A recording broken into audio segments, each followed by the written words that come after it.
Chega mais, estamos de volta com mais uma edição do Jornal Toda Hora para você continuar essa terça-feira muito bem informado e, obviamente, na minha companhia. Começo falando que durante um show aéreo na África do Sul, um avião que fazia acrobacias mergulhou de frente e acabou caindo. Infelizmente, o piloto não resistiu. As imagens gravadas por uma testemunha que estava no evento são impressionantes e registraram o momento em que o avião caiu durante um show aéreo em Saldanha, na África do Sul.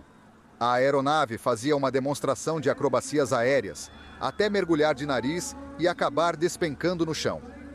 O espectador que filmava o show abaixa a câmera após a queda do avião, mas volta a registrar o incidente ao ver que uma nuvem de fumaça preta subiu aos céus no momento em que a aeronave explodiu. Infelizmente, o piloto do avião não resistiu e morreu na queda. De acordo com uma declaração do organizador do evento, as equipes de emergência chegaram rapidamente ao local e nenhum espectador ficou ferido.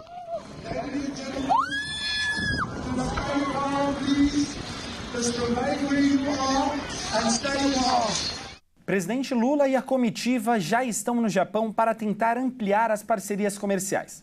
A comitiva presidencial deve deixar Tóquio na quinta-feira e seguir para Hanoi, capital do Vietnã.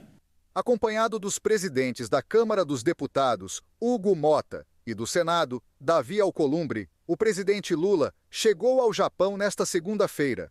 Também integram a comitiva brasileira os ex-presidentes das casas, Rodrigo Pacheco, do Senado, e Arthur Lira, da Câmara, além de outros parlamentares e ministros.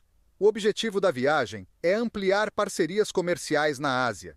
A equipe do governo considera estratégico diversificar os negócios e buscar o equilíbrio na guerra comercial entre chineses e americanos, os dois maiores parceiros do Brasil. Em Tóquio, onde a comitiva fica até quinta-feira, um dos principais temas será a tentativa de abrir o mercado japonês para a carne bovina do Brasil. Lula também vai aproveitar a viagem para questionar se o Japão quer fechar acordo com o Mercosul. A comitiva presidencial deve deixar Tóquio e seguir para Hanoi, capital vietnamita. No dia seguinte, estão previstos encontros com o presidente e o primeiro-ministro do Vietnã. Auxiliares de Lula entendem que o país, por ser uma economia emergente, tem condições de ampliar a corrente comercial com o Brasil.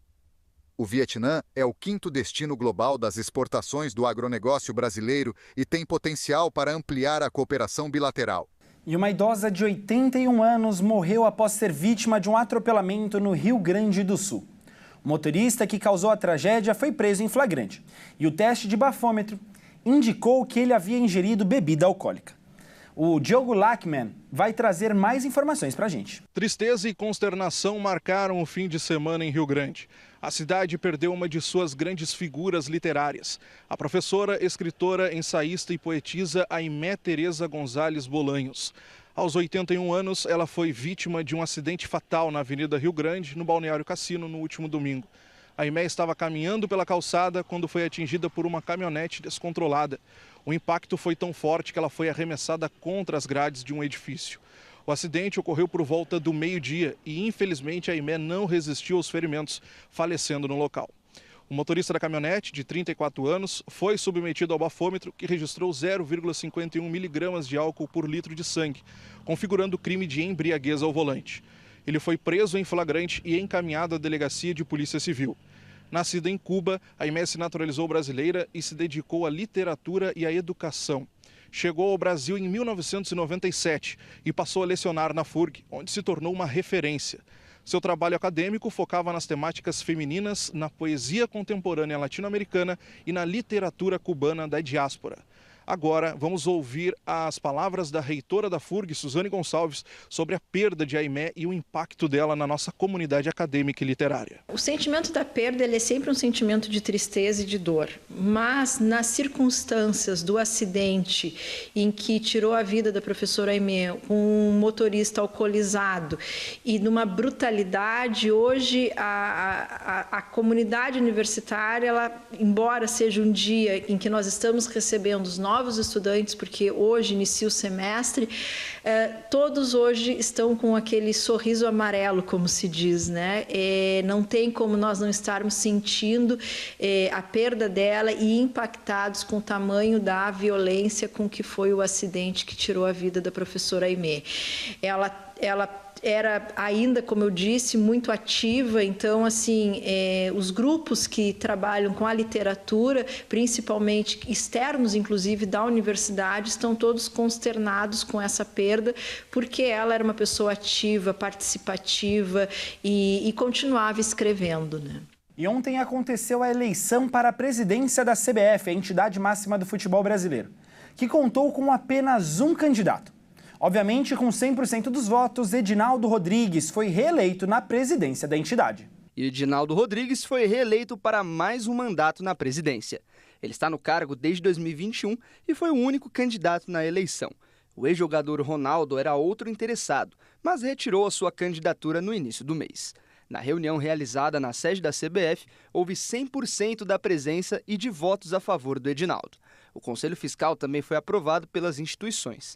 O dirigente contava com o apoio de 27 federações estaduais e 26 clubes, o que inviabilizava o registro de qualquer outro concorrente. O próximo ciclo de Edinaldo começa em 2026 e acaba em 2030.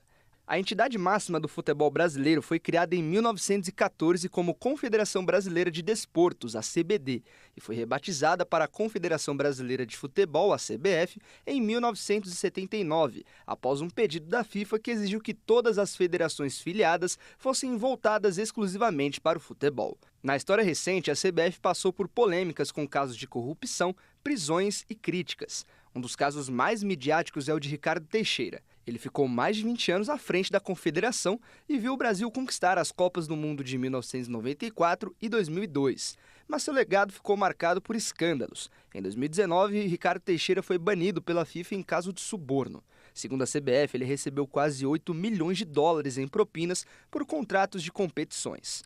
Com a sua saída, José Maria Marim assumiu o cargo, mas também teve o seu nome envolvido em corrupção e foi preso em 2015 pelo FBI na Suíça.